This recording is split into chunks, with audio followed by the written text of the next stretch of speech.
ശബരിമല സ്വർണ്ണക്കൊള്ളയിൽ അറസ്റ്റിലായ ദേവസ്വം ബോർഡ് അംഗം N വിജയകുമാറിന്റെ remand കാലാവധി നീട്ടിയിരിക്കുന്നു എന്നുള്ള വാർത്തയാണ് പുറത്തുവരുന്നത്. 14 ദിവസത്തേക്കാണ് കൊല്ലം വിജിലൻസ് കോടതി വീണ്ടും റിമാൻഡ് ചെയ്തിരിക്കുന്നത്. ഈ വാർത്തയുടെ വിശദാംശങ്ങളുമായി കൊല്ലത്തു നിന്നും ഷമീർ അബ്ദുൾ കൂടി നമ്മളോടൊപ്പം ചേരുന്നുണ്ട്. ഷമീർ, റിമാൻഡ് കാലാവധി നീട്ടിയിരിക്കുന്നു വിജിലൻസ് കോടതി, വിശദാംശങ്ങൾ.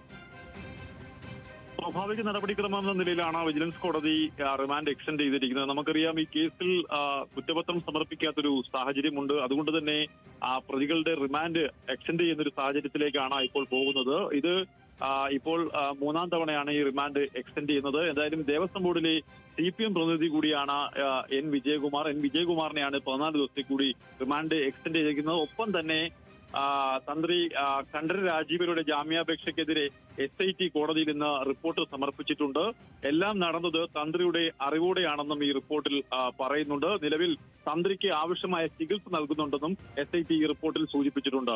ഗൗതം, ശരി, ഷമീറാണ് വിവരങ്ങൾ നൽകിയത്. എന്തായാലും റിമാൻഡ് കാലാവധി